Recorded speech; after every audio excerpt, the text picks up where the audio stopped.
Katso langan vyötteestä suositeltu puikkojen koko. Tässä suositellaan puikoiksi kokoa 7. Olen valinnut 7 millin puikot. Neulonnan aloittaminen.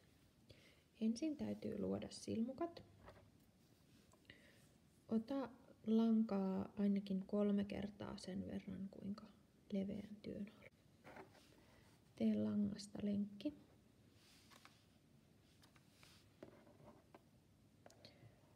Ota pitkä lanka lenkistä läpi ja kiristä.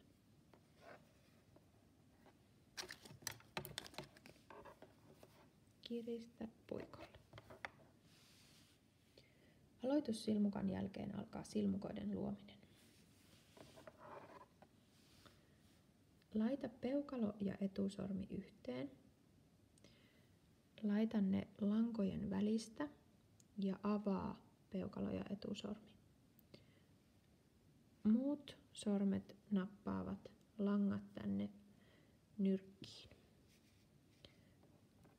Tästä tulee tällainen kolmio ja sitten kolmio käännetään tänne kämmenen puolelle. Silmukan luominen alkaa täältä peukalon alta, etusormen päältä ja tullaan täältä takaisin ja kiristetään. Peukalon alta, etusormen päältä ja kiristetään.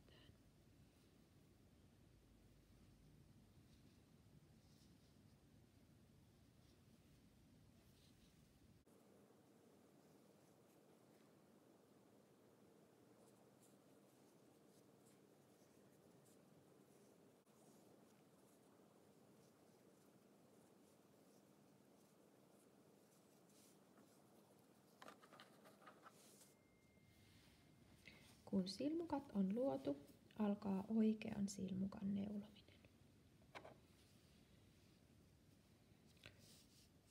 Otetaan oikean käteen se puikko, missä on silmukat, ja vasempaan käteen tämä toinen puikko. Katsotaan, että tekee varmasti sillä langalla, mikä tulee kerältä. Eli toinen langan pää unohdetaan tässä vaiheessa.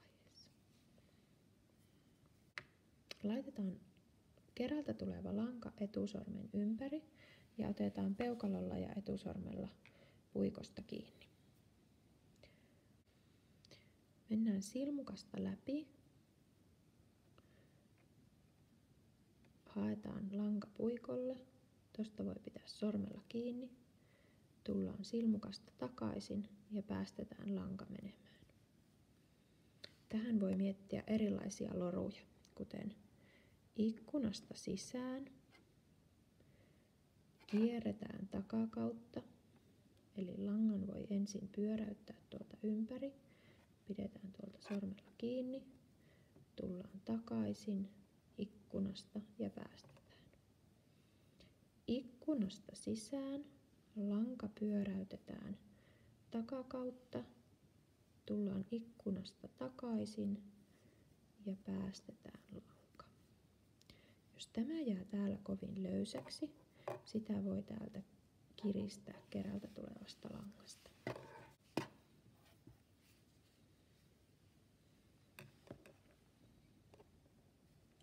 Ikkunasta sisään, langan pyöräytys, tullaan takaisin ja päästetään. Jos on vaikea pitää puikoista kiinni, voi ensin ajatella niiden olevan ihan tässä pöydällä. Otetaan oikealla kädellä tuolta. Mennään sieltä silmukasta läpi. Pyöräytetään tämän oikean puikon ympärille lanka. Ensin lanka tulee itseenpäin ja pyöräytetään tuonne taakse. Pidetään sormella kiinni, että se pyöräytetty lanka ei karkaa. Tullaan ikkunasta takaisin ja tämä vanha silmukka päästetään. Ja nyt tässä kohtaa kiristetään, jos on jäänyt löysäksi.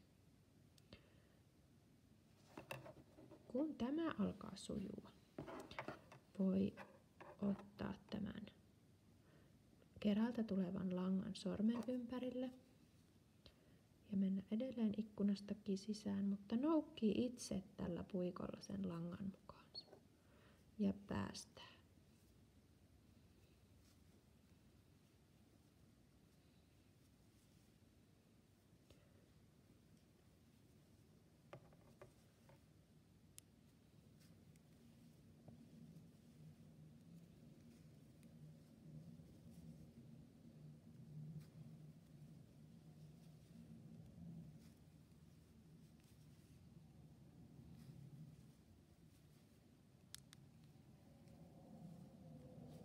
Muista neuloa myös viimeinen silmukka.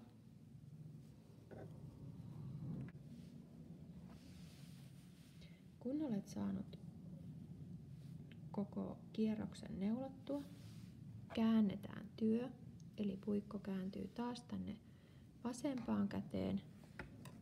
Otetaan oikeaan käteen tyhjä puikko ja jatketaan. Ensimmäistä silmukkaa ei tarvitse neuloa, vaan se siirretään suoraan tänne puikolle. Ja toinen silmukka aloitetaan neulomaan aivan kuten edellinenkin kierros. Otetaan tämä lanka tänne sormen ympärille ja jatketaan ikkunasta sisään. Haetaan lanka, tullaan ikkunasta ulos ja päästetään. Ikkunasta sisään, haet langan, ikkunasta ulos ja päästetään.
Kun työ on sopivan pituinen, on vuorossa työn päättäminen.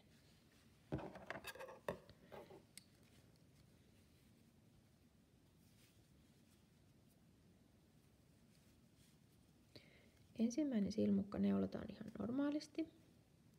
Kun sinulla on täällä puolella 2 silmukkaa, tämä kauempi silmukka nostetaan tuon edellä olevan yli. Eli tuolta nostetaan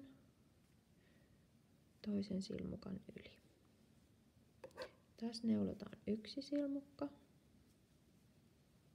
ja taaempi hyppää edemmän yli.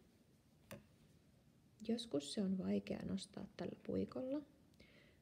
Sen voi tehdä myös sormilla.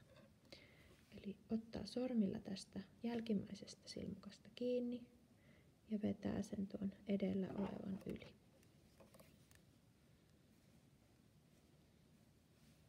Kumpikin tapa on oikein.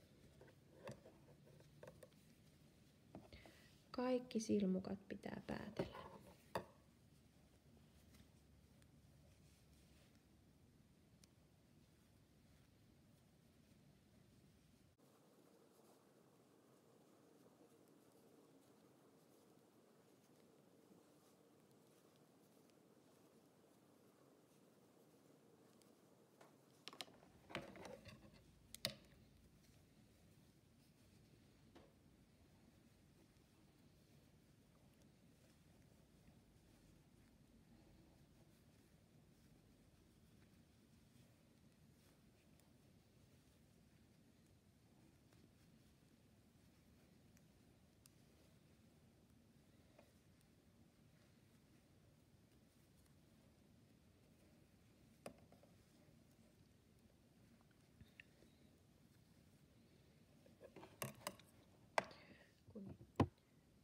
Jäljellä on enää yksi silmukka.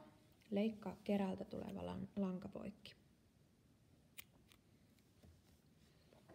Ja vedä lanka silmukasta läpi. Tämän jälkeen on vielä työn päättäminen. Älä siis missään nimessä leikkaa vain lankoja pois, vaan voit neulan avulla pujotella ne neuleen läpi muutaman sentin edes ja takaisin. Sen jälkeen vasta voit leikata langat lyhyeksi.